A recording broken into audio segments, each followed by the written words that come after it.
Craft cocktails, from the classics to zero-proof drinks, are all around us.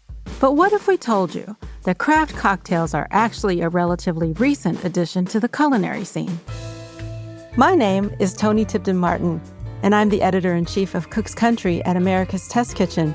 I want to introduce you to a podcast mini-series I'm hosting called 100 Proof, The Journey of the American Cocktail.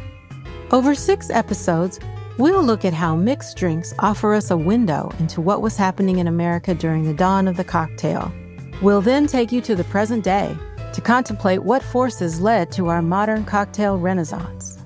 And along the way, we'll of course be sharing cocktail recipes with you. Subscribe to Proof from America's Test Kitchen so you won't miss the first episode. It drops on Thursday, May 23rd. Again, that's Proof, Proof, from America's Test Kitchen. Cheers. You're listening to Heritage Radio Network. HRN is food radio supported by you. Learn more at heritageradionetwork.org. Westholme is working with the land to create nature-led Australian Wagyu.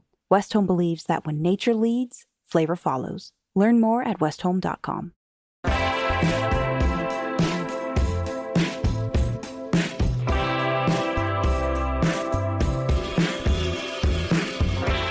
Welcome to Cutting the Curd. This is Jessica, your host for this week, and today I'm joined by 2 certified cheese professionals from Canada, leading up to the American Cheese Society Conference this July in Buffalo, New York. It's not that far at all to the Canadian border, and so I thought it would be a great time to talk about Canadian cheese and the Canadian cheese market. Our guests today are Erin Harris and Kelsie Parsons. Many of you may know Erin as the cheese poet on social media. She also manages business development for Au Terroir, a Canadian distributor of fine cheese and charcuterie. She's the author of the Essential Fondue Cookbook and an international food judge, to list just a few of her achievements.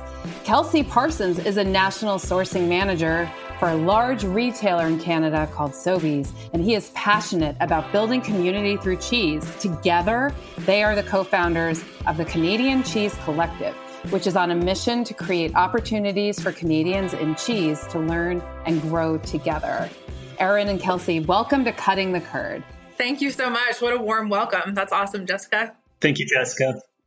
Well, you and I have been talking about doing this for a while. And Kelsie, I'm so happy to have you too, because Erin's talked a lot about the Canadian Cheese Collective in the time that I've known her. And so it's so great to have both of you here to talk about a lot of things related to cheese in Canada. So I'm going to just say I've only really been in Montreal. And then I did this like crazy drive through Alaska where to get from point A to point B, we had to go through British Columbia, which did not have anything remotely resembling a cheese shop or any kind of shop on the drive. So can you describe the cheese market in Canada? And Erin, I guess we can start with you and just give us an overall, lay of the land, so to speak. What is the cheese market like in Canada? Oh, thank you, Jessica. And I think we're going to have to get you to Canada sometime soon. You've got an open invitation to come visit me in Toronto anytime you can. I might recommend that you or some of the listeners do that this summer while they're in Buffalo for the American Cheese Society Conference. It's a close drive across the border. See, Erin and I kind of planned this. Yes, we kind of planned this out a while back. We're like, good timing. So anyway, go ahead and let us know what's happening up there. Yeah, so I think we have a pretty incredible, I might be biased, but I think we have a pretty incredible cheese scene in Canada. We've got a lot of amazing artisanal cheese producers from coast to coast. And Kelsie and I are both passionate about cheese made in Canada. Some of our cheesemakers are farmstead in nature, so they're using milk from their own farms. We've got a lot of really, kind of specific cheese styles that we love in Canada that I think we sort of specialize in. I think we're going to talk a little bit about that later as well. So I'm, huge advocate for Canadian cheese. And then Kelsie, what is it like on the selling of cheese side, retail? Is it mostly large supermarkets the way we in the United States know cheese departments? Is there a big independent cheese shop scene? I mean, it's such a huge country. How is cheese sold there?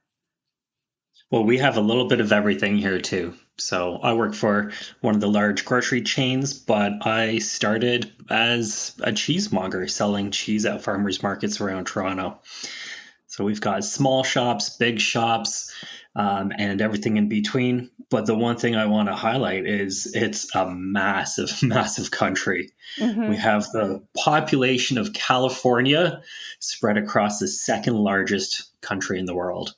So it's all about scale and logistics here and being able to get cheese to the people the most efficient way possible and really supporting the local markets wherever possible as well.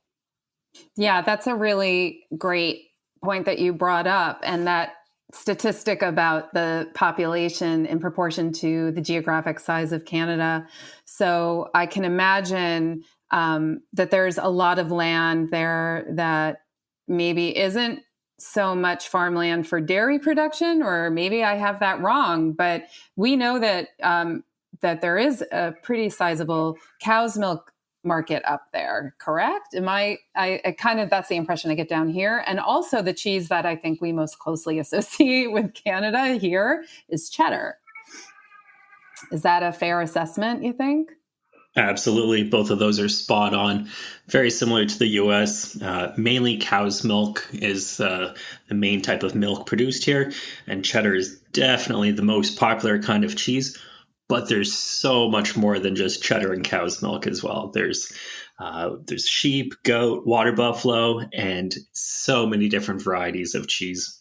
That's great to hear about the water buffalo too, because I feel like that's starting to make a comeback in the United States.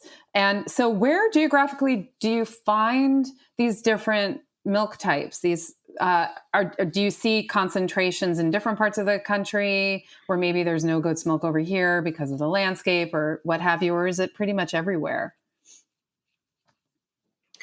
I'll jump in and answer that one. I think, we definitely see a pretty good concentration of goat and sheep milk cheeses coming from Quebec. This is partially to do with the style of cheeses that we see coming out of Quebec, often soft ripened, geotrichum rind, Loire Valley style French goat and sheep milk cheeses. But we definitely have, we've got Salt Spring Island goat dairy in BC, which, most of the milk comes from the Okanagan in BC as well.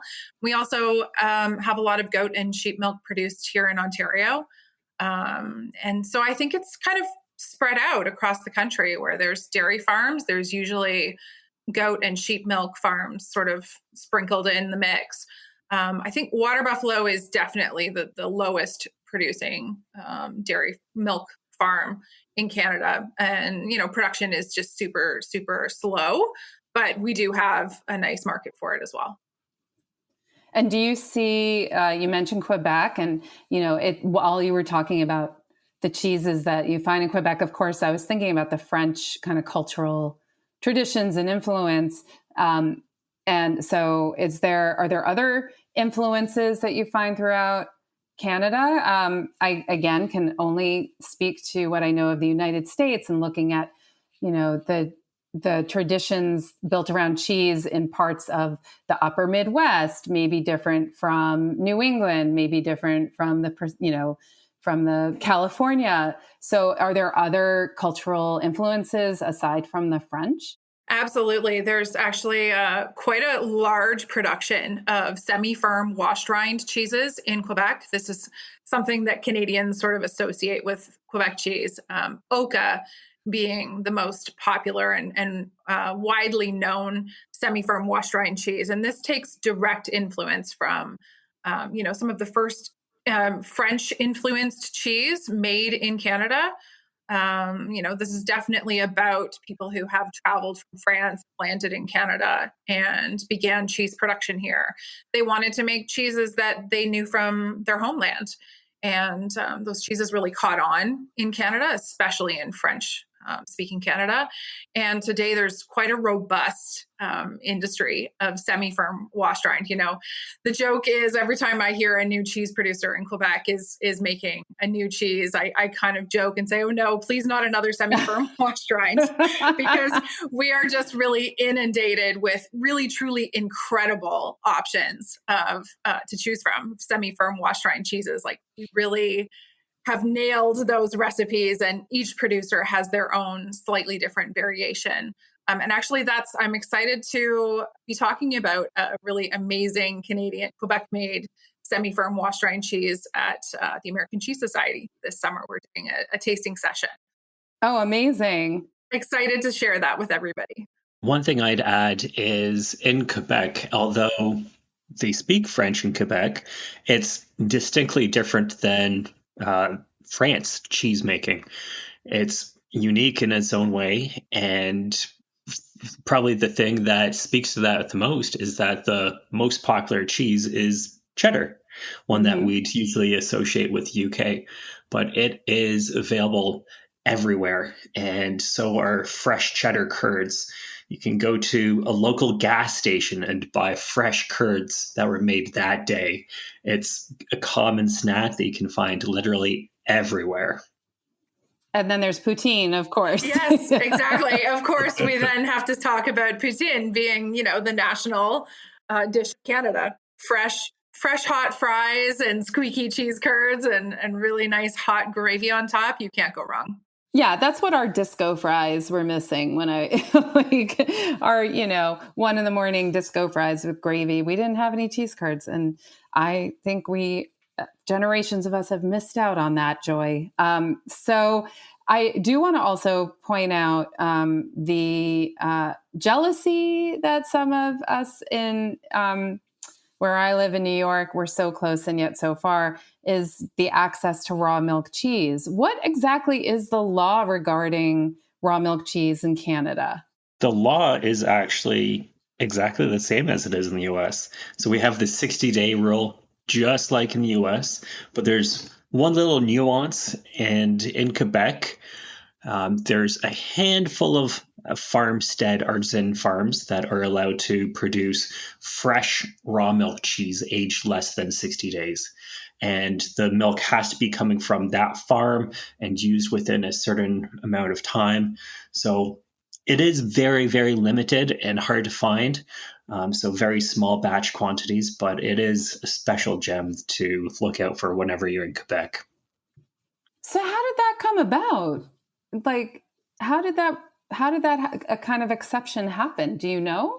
It was based on science, and I can't remember the exact time that it occurred, but there was fact-based arguments made to support the fact that it is safe to do so, and you can produce some fantastic cheese using fresh raw milk.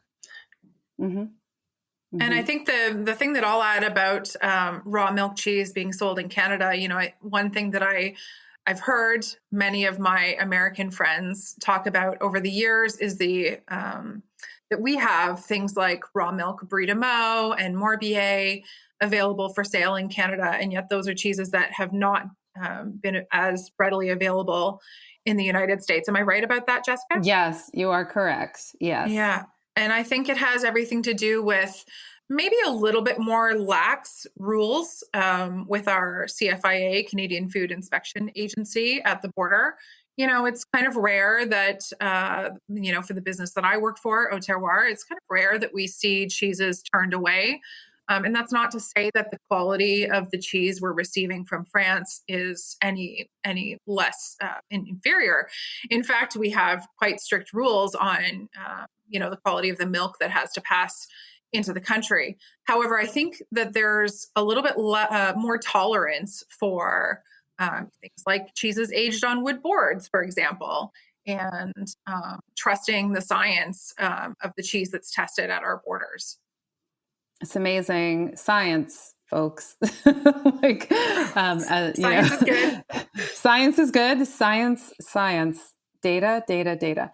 So that's a really great explanation from both of you to, I think, kind of clear up maybe some of the misconceptions people have about the cheese situation regarding raw milk cheese and production and age and such, and the imports. So on the imported cheese, I want to stay on there for a second.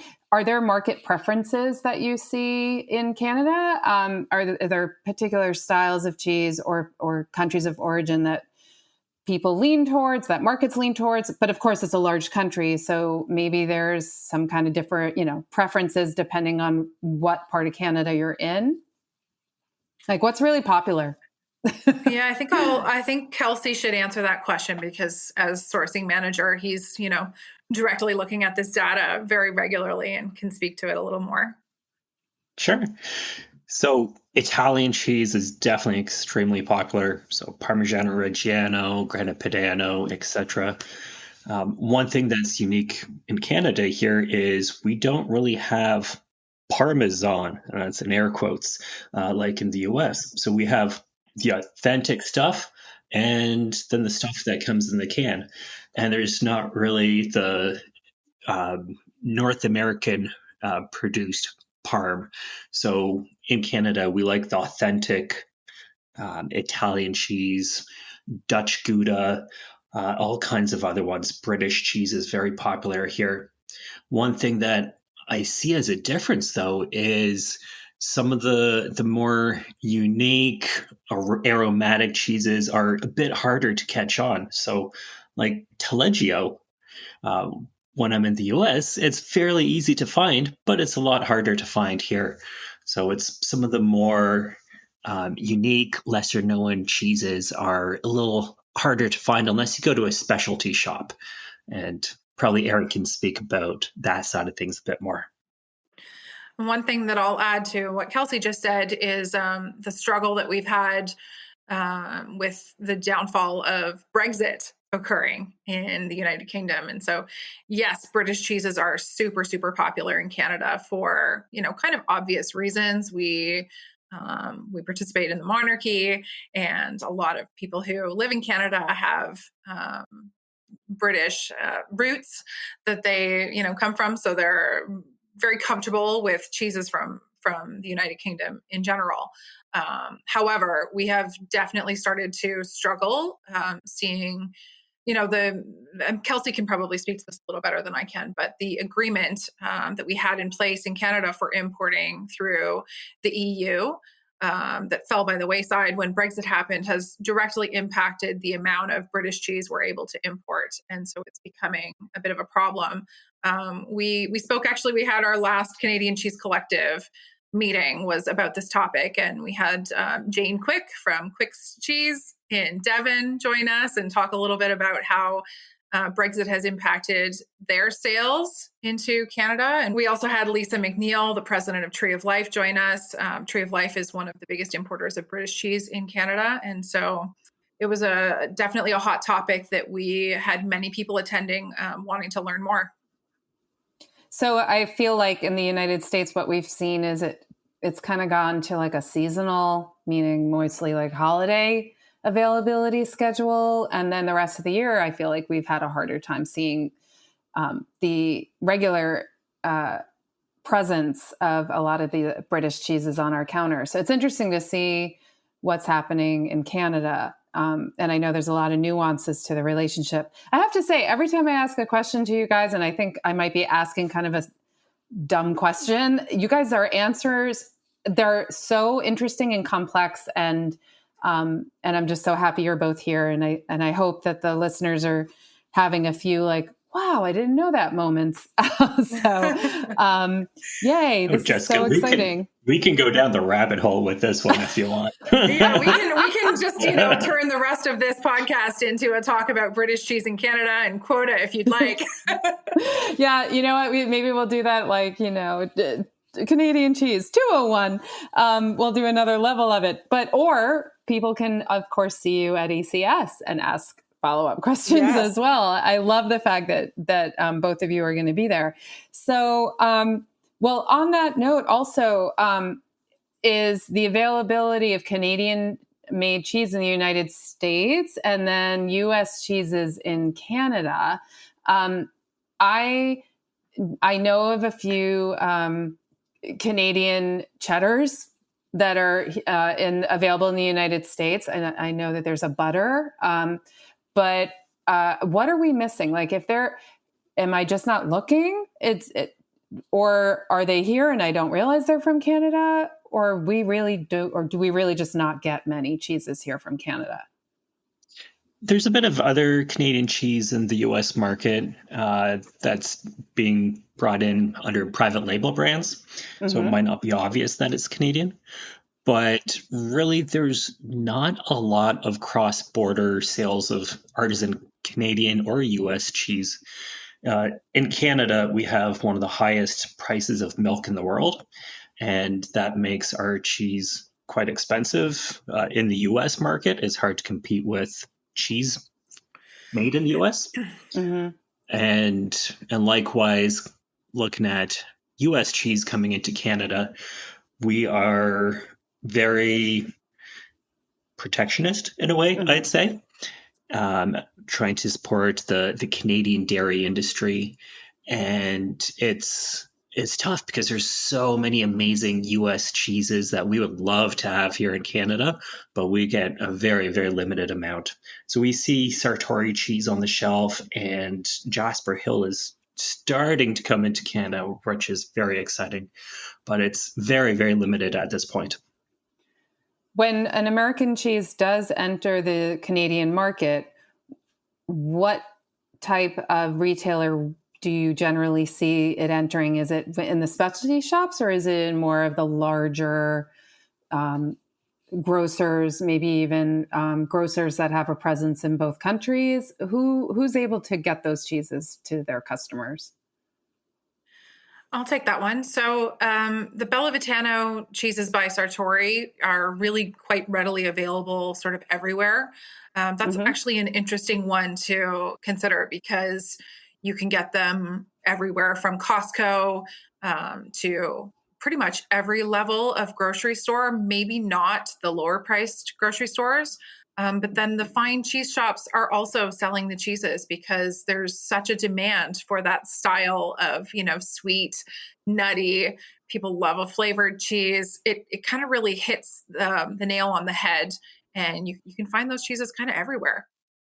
And if I can add to that, it's partially because the cheesemaker and the importer will want it to be everywhere because it takes a lot of work to get it into Canada. And in Canada, we require bilingual packaging, so English and French.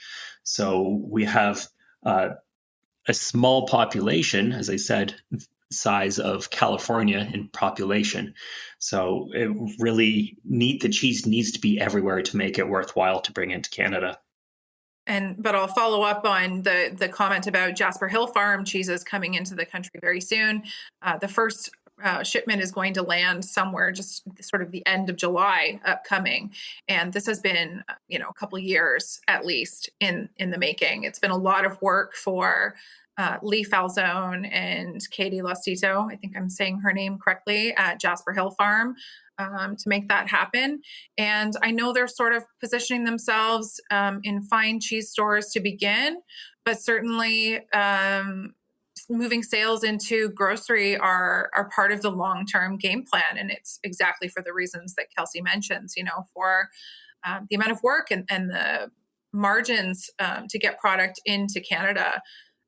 It's essential for the success of the brand to kind of be not everywhere, but definitely well positioned in as many places as possible. On that note, I think this is a great time for us to take a break to let our sponsor for Cutting the Curd have a word. And then we're going to come right back and keep going with this really incredibly interesting conversation with Erin Harris and Kelsie Parsons. Whether you're a chef or just love going to restaurants, you know the best ingredients are everything, especially when it comes to beef. In Northern Australia, there's a different approach to raising high-quality beef. Westholme, based in Queensland and Northern Territory, is working with the land to create nature-led Australian Wagyu. Westholme stewards 16 million acres of rangeland, guided by their natural ecosystems. They're led by a belief that if they balance the needs of their cattle with the needs of the environment, both can thrive. Westhome's team of rangelands experts and nature managers use a variety of tools to monitor and respond to the welfare of the environment, like satellites that address grass health and on-the-ground research. Cattle are happier when they have the freedom to forage and explore, so Westhome ensures that they can roam wild, foraging at will for the first 2 to 3 years of their lives. Their cows graze on native grasses like Mitchell grass, which is only found in Australia, along with dozens of other plants, herbs, and seasonal legumes. The result is a high-quality Wagyu beef that reflects the terroir of Northern Australia and a flavor suited to complement any cuisine. Westhome believes that when nature leads, flavor follows. Learn more at westhome.com. And we're back at Cutting the Curd. This is Jessica, and I am joined by Erin Harris and Kelsie Parsons, and they're joining us from the beautiful country of Canada. And I just was curious, are you both of you in the Toronto area right now? Where are you? I'm located in Toronto, yes. And Kelsie is in another little beautiful area. I'll let him tell you about that. So I'm about 125 kilometers or 80 miles west of Toronto, small city of 32,000 people, Stratford, Ontario, which just happens to be Justin Bieber's birthplace. I was going to say, why is that place ringing a bell? Not that I ever really found myself interested in Justin Bieber, but some facts just permeate the popular culture and like get in your brain. So you guys are both relatively close to each other by Canadian distance terms. And we've been talking about access to cheeses from the United States and Canada, and also Canadian cheese in the United States. And it sounds like it's a very small amount, and it's just starting. And we're talking a little bit about the investment as well on both sides, right? I mean, the cheesemaker also has to invest. It sounds like, Kelsie, you were talking about the labeling requirements.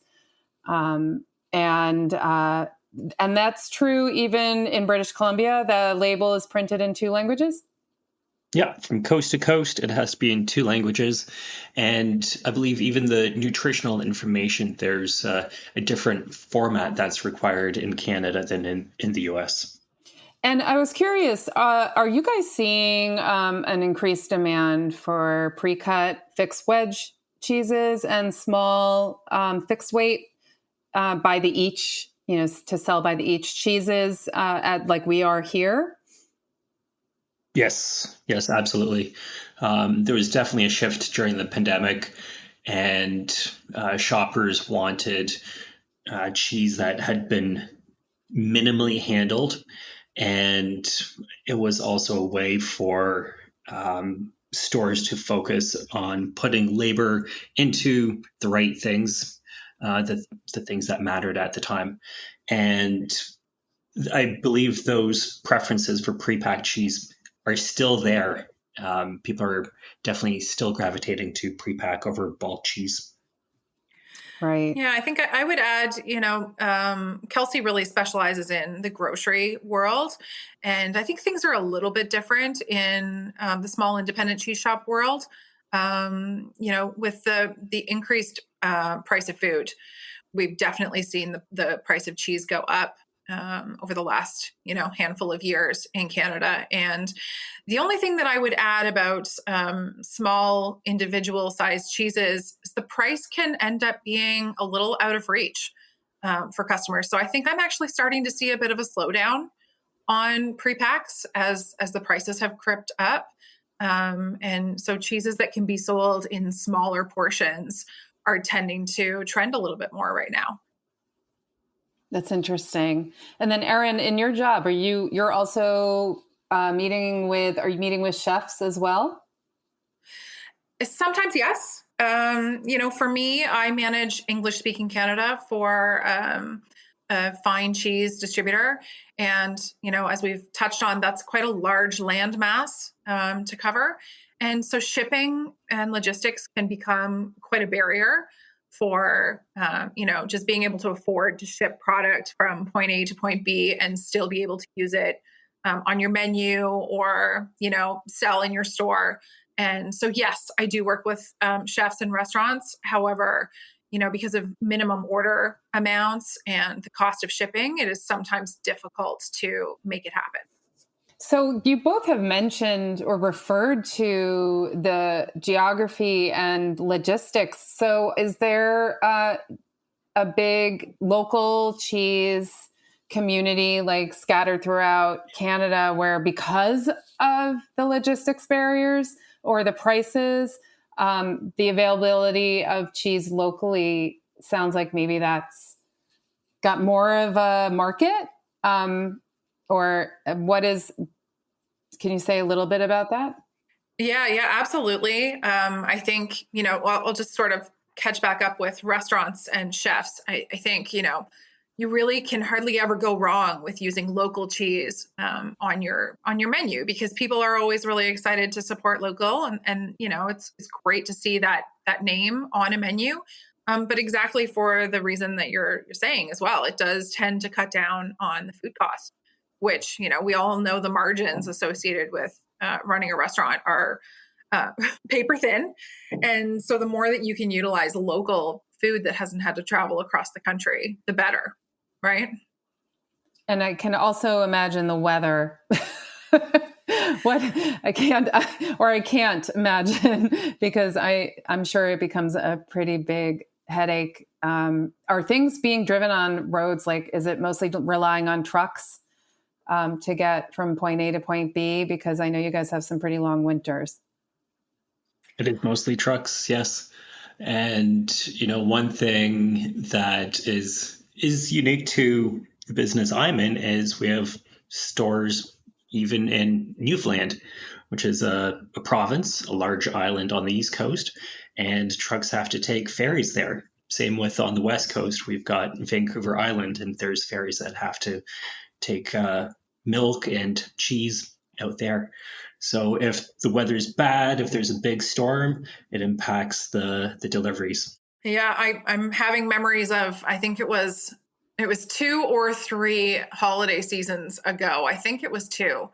And there was some severe flooding in the lower mainland of BC, and to the point where, bridges collapsed and highways washed away. And we're talking like, week 1 of holiday pre-booking was about to begin. And so it was like massive panic mode. And those first round of holiday pre-booking that were about to get on a truck and head west to BC, all of a sudden were completely grounded and had to sit in the warehouse and wait until alternate routes could be found. The things that we go through for logistics for getting cheese from point A to point B are sometimes truly insane. Moving mountains, right? I mean, and then, that actually reminds me of the wildfires, which we've been impacted by in terms of air quality and visibility down here, going pretty far south, actually. Has that also been a big impact on the cheese market up there? Yeah, I think in the exact same way, these very, very big shifts in the climate that we're seeing are just affecting the cheese industry in more ways than one. And logistic is absolutely part of it. So, again, I think that was 2 summers ago now, the same year as the big flood in BC. There were some pretty severe wildfires in the Kamloops area. And the same highway stretch was completely shut down, and an entire town actually was lost in this wildfire. And it really became a challenge to getting cheese out west. And, we also see the cost of cheese, getting it to the west is also affected. So it's not just the logistics, it's cost and, kind of the entire process of selling cheese is affected. Mm-hmm.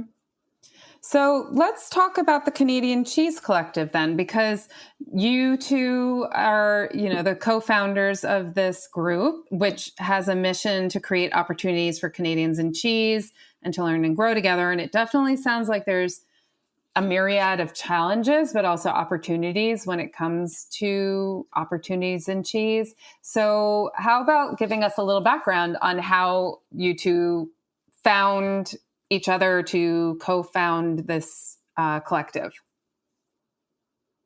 Sure. So every year at the American Cheese Society conference, I host a open networking session for Canadians. And every single year, what I hear through that is that everybody is just operating in their own little bubble. And because we're in such a massive country here, everybody feels like they're on their own island.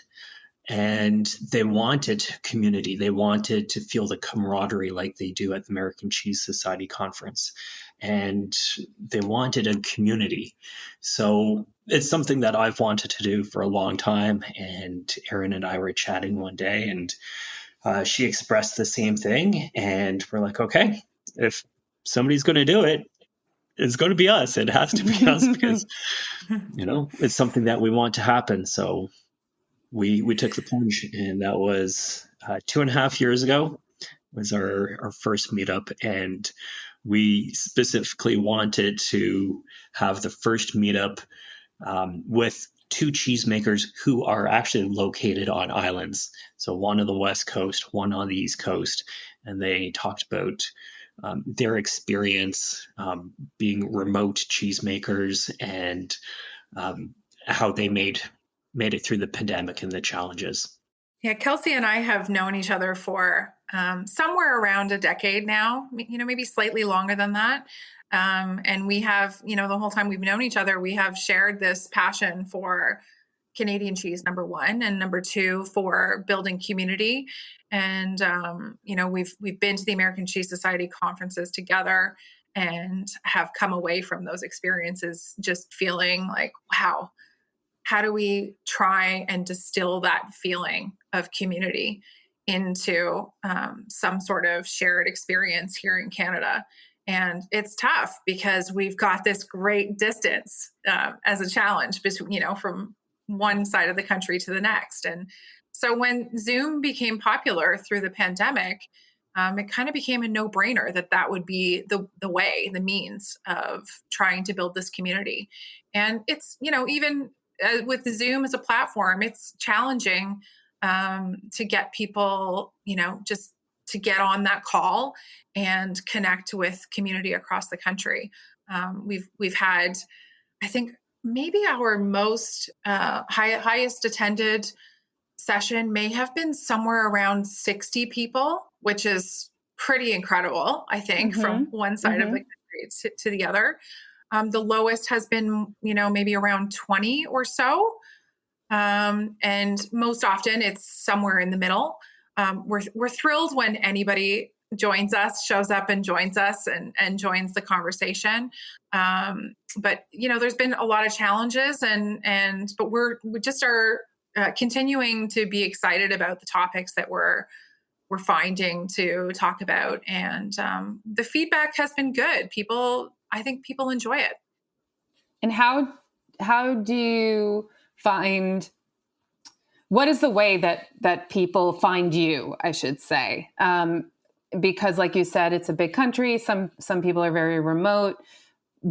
What are the ways that people have been able to find the Canadian Cheese Collective? Has it mostly been word of mouth, or how do people know that you're there? So to get started, Erin and I put together a big mailing list, but then from there, it just spread through word of mouth. The people who attend our meetups become our biggest advocates and want to grow that community. And community has been at the heart of what we do. So in starting this organization, Erin and I really wanted to focus on just two things. So community and education. And if it doesn't fall within those two things, it's probably not something that we're going to do. We have limited resources and limited time, so we just want to focus on the area that we're going to have the biggest impact on. And when Erin and I got started in cheese, there was still a lot of tension between cheesemakers and people in the industry at that time. So people saw each other as competition and didn't want to work together. But through cutting the curd and the ACS conference, one phrase has really stuck with us, and that's a rising tide raises all ships. Yes. So that's the exact mentality that we bring to the Canadian Cheese Collective as well. Yes, I've used that phrase several times on this show, and I heard it for the first time I heard it in context really was in cheese, and I can't remember who it was who said it, but it's something that I keep hearing people use, and now I'm using it all the time. It should almost be like, I don't know, ACS should have that as like a tagline or something, because it really is an accurate description. So I'm just happy to have heard you say it. Yeah. And I think, the last thing that I'll add is that there's so much more that Kelsie and I would love to be doing with the Canadian Cheese Collective. And we've looked at making it a nonprofit and bringing more people in to help us and make it bigger and keep growing it. And it's tough. Our resources are so limited and personally as well, because we both have very full-time day jobs and other things that we enjoy doing. And so sometimes I feel like I just want to grow it and see what else we can do with this amazing community. But sometimes less is more. And, so for the time being, I think we're really happy to just keep going with what we're doing and try and get as many people to participate as possible. Oh, and we just started a bank account. Oh, so people can send us money now. Yeah, very excited. So we just shared that with the Canadian Cheese Collective after the last call, and we now have $300 in our account, and that's going to help cover the cost of Zoom, domain hosting, and covering off some honorariums that we give international guests as well. So we're growing up, and we've got a bank account, and the future is bright. Well, I think that what you're talking about will resonate with many people listening who are in states in the United States who are trying to create their own cheese guilds, because we've seen the power of these collectives, when these group of people come together, what they can do for each other, for their cheeses, for their markets, and it's innumerable the ways that it can benefit, like California Cheese Board and the Wisconsin, those two states. I mean, they're amazing to see what happened. But New York is trying to get one going. We know other states have been trying. Massachusetts has one. They have a great cheese festival every fall. Maine has one. There are people who are in the beginning stages, and I know another one that just got their bank account. So it's a big step. I mean, to be able to cover the cost of things like Zoom. I mean, these little pieces that when you can put them into place, then you don't have to worry about them anymore, and you can move forward and onto bigger and better things. So I know Kara and I have talked about wanting to do more conversations with people who are in the stages of development for cheese guilds and collectives. So maybe we'll have you guys back on and you can give us an update. That would be amazing. And Jessica, at the ACS conference, so I'm actually on the Guild Leaders Network steering committee through the ACS, and we're going to be having a meetup for anybody who is either part of running a guild or interested in starting one.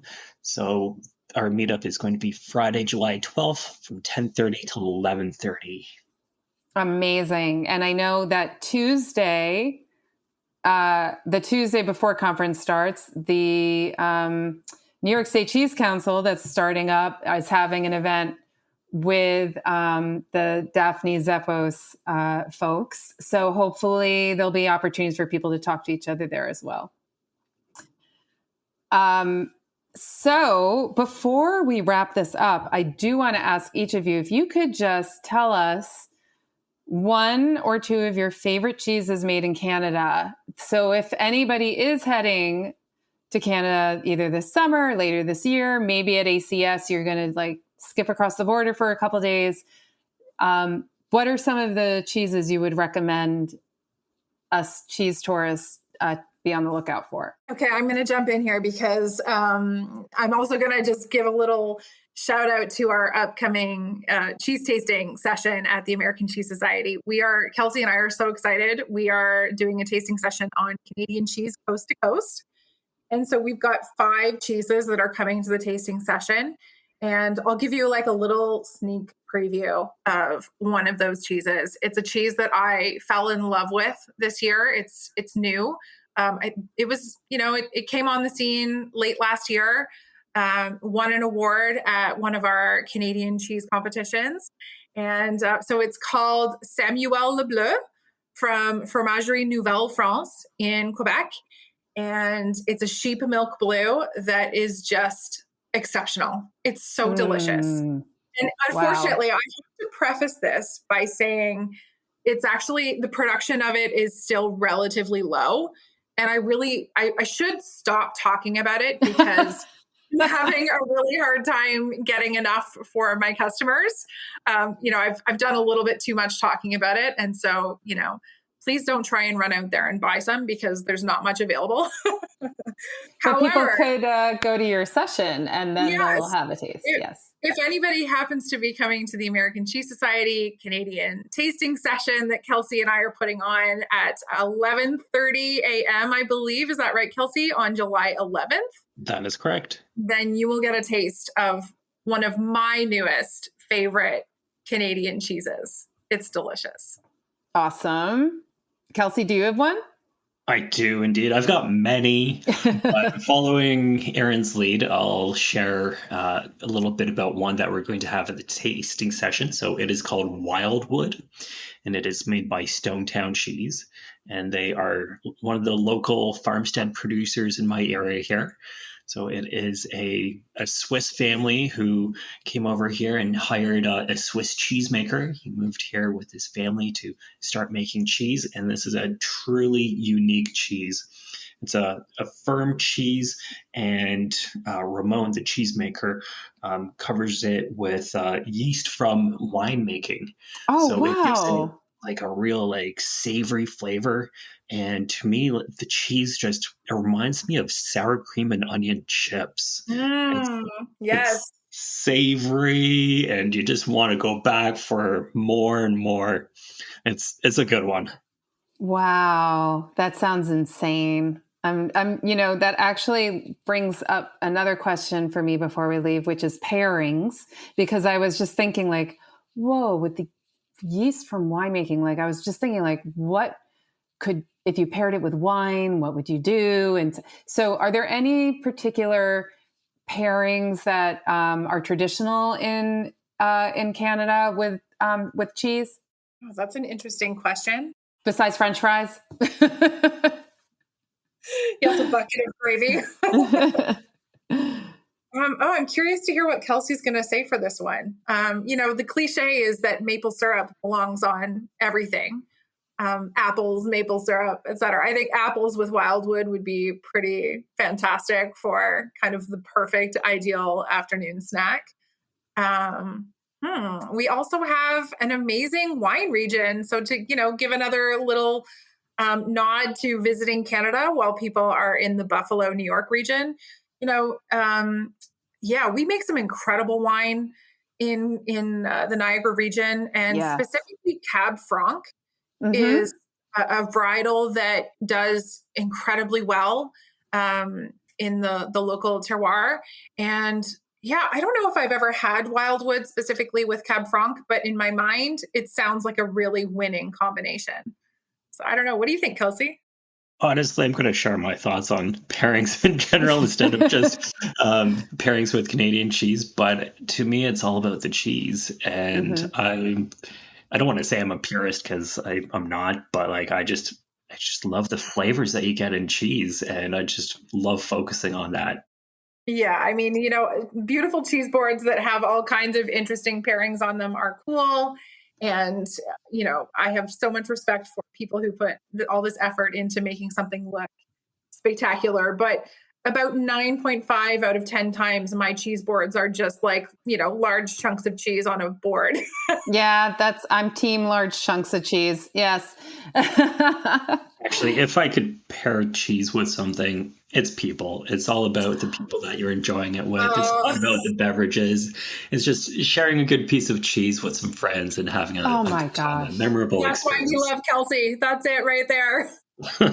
That is so beautiful. And like, I mean, wow. It's true though. It's true. Right. So, well, I think that's the perfect way to end our conversation, which actually to me feels like also the beginning of many conversations, including attending a couple of different American Cheese Society conference sessions that you guys are engaged in, the networking session, and also just, for visitors who are going to Canada, I hope that people got little pieces of information that they can take with them if they're traveling. And I love this. I'm so looking forward to seeing you, Erin, and meeting you in person, Kelsie, in July. And I just want to say thank you so much for just sharing, a little bit about what's happening up in Canada. And again, I'm like, oh, Jessica, what a stupid question to be asking. But I mean, it just like was so revealing and so interesting to just hear about how two countries can be really different and right next to each other. And I think we take it for granted in North America, at least the United States part. I think we take for granted the rich culture that we have just north of us. So thank you so much for coming and sharing a little bit with us about cheese in Canada today. Thank you so much for having us, Jessica. And one last pitch, I would encourage your listeners to consider Canada as a great vacation destination because your money goes really far here. Everything is a lot cheaper for Americans when you're visiting Canada, and visiting Canada, in Quebec especially, and going on a cheese crawl, a cheese fromagerie crawl. I can't think of much else that I would love to do, road trip in the summer. Definitely something to consider. But anyways, thank you so much for having us today. This was a real joy. And I think there's several rabbit holes that we could go down together on future calls. Yeah, absolutely. Thank you so much for having us, Jessica. It's been a real pleasure. And thanks again. And to all of our listeners, please, like and stars and comments or whatever you want to do on the platform that you're streaming from. That would be great. It really does help people find us and get the word out about Cutting the Curd. And you can always find us on heritageradionetwork.org and on Instagram at Cutting the Curd. And I am looking forward to seeing those of you who are going to ACS in July, and maybe at some of the great cheese festivals that are coming up later this year. Until next time.